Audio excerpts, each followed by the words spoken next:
નમસ્કાર. ઓફિસમાં આપણે બધા સેફ ફીલ કરવા માંગીએ છીએ, બરાબર ને? પણ જો અચાનક આગ જેવી કોઈ ઇમરજન્સી આવે તો આજે આપણે એવા જ એક ખૂબ જ અગત્યના વિષય પર વાત કરવાના છીએ જે આપણી સેફટી માટે જરૂરી છે. ઓફિસમાં ફાયર સેફટી. આ કોઈ બોરિંગ ટ્રેનિંગ નથી, પણ એક પ્રેક્ટિકલ ગાઈડ છે જે ખરા સમયે કામ લાગી શકે છે. ચાલો એક સિચ્યુએશન વિચારીએ.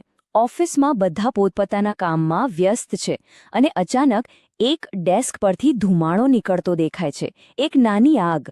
એ સમયે શું કરવું? મગજમાં શું આવશે? ગભરાટમાં દરેક સેકન્ડ કિંમતી હોય છે અને ત્યારે સાચી જાણકારી જ સૌથી મોટો ફરક પાડી શકે છે. કોઈપણ પ્રોબ્લેમને સોલ્વ કરવા માટે પહેલાં એને સમજવો પડે, રાઈટ? આગનું પણ કંઈક એવું જ છે. જો આપણે આગને કાબૂમાં લેવી હોય તો એ સમજવું પડે કે શરૂ કઈ રીતે થાય છે. તો ચાલો ફટાફટ આગ પાછળનું સિમ્પલ સાયન્સ સમજી લઈએ. સાયન્સમાં આને ફાયર ટ્રાયેંગલ કહે છે. એકદમ સિમ્પલ કોન્સેપ્ટ છે. આગને ચાલુ રહેવા માટે 3 વસ્તુઓ જોઈએ. પહેલું ફ્યુલ એટલે કે બળતણ, જેમ કે કાગળ કે લાકડું. બીજું હીટ એટલે કે ગરમી, જે કોઈ સ્પાર્ક કે શોર્ટ સર્કિટથી મળી શકે. અને ત્રીજું ઓક્સિજન, જે હવામાં હોય જ છે.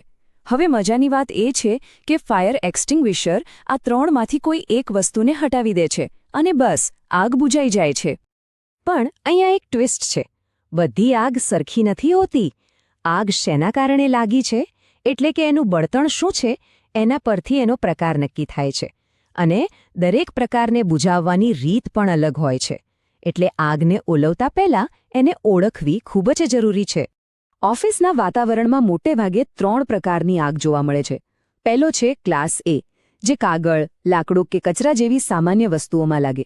બીજો ક્લાસ બી, જે કોઈ જ્વલનશીલ લિક્વિડ જેમ કે તેલ, ક્લિનિંગ કેમિકલ્સ કે પેઇન્ટથી લાગે. અને ત્રીજો, જે કદાચ સૌથી કોમન છે, એ છે ક્લાસ સી, એટલે કે ઇલેક્ટ્રિકલ આગ, જે કમ્પ્યુટર, સર્વર કે બીજા કોઈ ઉપકરણમાં શોર્ટ સર્કિટથી થાય છે. અને આ વાત પર ખાસ ધ્યાન આપજો. ખોટો ઉપાય કરવાથી પરિસ્થિતિ સુધરવાને બદલે ભયંકર રીતે બગડી શકે છે.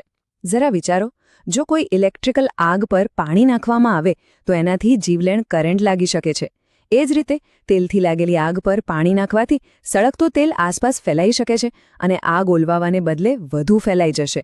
આ બતાવે છે કે સાચા સાધનની પસંદગી કેટલી ક્રિટિકલ છે. તો હવે સવાલ એ છે કે આ બધા અલગ અલગ પ્રકારની આગનો ઉપાય શું? શું આપણે અલગ અલગ એક્સટિંગ્વિશર યાદ રાખવા પડશે? ના. સદભાગ્યે મોટાભાગની ઓફિસોમાં એક એવો ઉકેલ હોય છે જે લગભગ બધી પરિસ્થિતિઓને સંભાળી શકે છે. અને એનો જવાબ છે ABC એક્સટિંગ્વિશર. અને ઘણીવાર ડ્રાય કેમિકલ એક્સટિંગ્વિશર પણ કહે છે. એનું નામ જ ABC છે કારણ કે તે ક્લાસ A, B અને C ત્રણેય પ્રકારની આગ પર કામ કરે છે. અને એટલે જ મોટાભાગની ઓફિસોમાં તમને આ જ જોવા મળશે, કારણ કે એ એક ઓલરાઉન્ડર સોલ્યુશન છે. સારું, આપણી પાસે સાધન તો છે, પણ એને વાપરવું કેવી રીતે? કારણ કે ઇમરજન્સીના સમયે ટેન્શનમાં સાચી મેથડ યાદ આવવી ખૂબ જરૂરી છે. તો ચાલો હવે આપણે આ ચર્ચાના સૌથી પ્રેક્ટિકલ ભાગ પર આવીએ. હવે ટેન્શનમાં કોઈ લાંબી લચક ઇન્સ્ટ્રક્શન મેન્યુઅલ તો યાદ ના રહે. એટલે એક્સપર્ટ્સે એકદમ સહેલો અને યાદ રહી જાય એવો શબ્દ બનાવ્યો છે. PASS એટલે કે પાસ. આ 4 અક્ષરો જ તમને સ્ટેપ બાય સ્ટેપ ગાઈડ કરશે.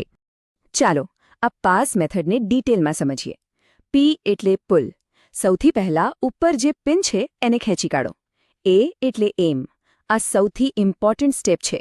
નોઝલનું નિશાન આગની જ્વાળાઓ પર નહીં, પણ આગ જ્યાંથી શરૂ થઈ છે એના પાયા પર, એટલે કે બેઝ પર રાખવાનું છે. S એટલે સ્ક્વીઝ. હેન્ડલને જોરથી દબાવો જેથી અંદરનો પાવડર બહાર આવે. અને છેલ્લો S એટલે સ્વીપ. નોઝલને ધીમે ધીમે ડાબેથી જમણે આગના બેઝ પર ફેરવતા રહો. જાણે કે તમે ઝાડુ લગાવી રહ્યા હો ત્યાં સુધી કરો જ્યાં સુધી આગ સંપૂર્ણપણે બુઝાઈ ન જાય. ઓકે, આ બધું શીખ્યા, પણ એક વાત હંમેશા યાદ રાખવાની છે જે આ બધાથી ઉપર છે, અને એ છે આપણી પોતાની સેફટી. Safety first, always. કોઈ પણ વસ્તુ કે પ્રોપર્ટી આપણા જીવનથી વધારે કિંમતી નથી. આગ ઓલવવાનો પ્રયાસ કરતા પહેલા આ 5 નિયમો મગજમાં ફિટ કરી લેજો. ભલે આગ નાની દેખાય, સૌથી પહેલા મદદ માટે બૂમ પાડો કે અલાર્મ વગાડો. બીજું, હંમેશા એ સુનિશ્ચિત કરો કે તમારી પાછળ બહાર નીકળવાનો રસ્તો ક્લિયર છે. તમારી પીઠ હંમેશા એક્ઝિટ તરફ રાખો. જો તમને એવું લાગે કે આગ ફેલાઈ રહી છે તો બહાદુરી બતાવવાનો પ્રયાસ કર્યા વગર તરત જ ત્યાંથી નીકળી જાઓ. અને છેલ્લી વાત, આગ નાની અને કંટ્રોલમાં હોય તો જ તેને બુઝવવાનો પ્રયાસ કરવો. સારું, તો આ બધી માહિતી જાણી લીધી, પણ નોલેજ ત્યારે જ પાવર બને છે જ્યારે એનો ઉપયોગ થાય. તો આ ચર્ચાના અંતે એક સવાલ. અત્યારે આ જ સમયે જ્યાં તમે બેઠા છો ત્યાંથી સૌથી નજીકનું ફાયર એક્સટિંગ્વિશર ક્યાં છે અને સૌથી નજીકનો એક્ઝિટ ગેટ કયો છે? જો જવાબ તરત મગજમાં ન આવે તો આજે જ ઓફિસમાં ફરીને એ જગ્યાઓ જોઈ લેજો, કારણ કે આ નાનકડી માહિતી કોઈ ઇમરજન્સીમાં બહુ મોટો ફરક પાડી શકે છે.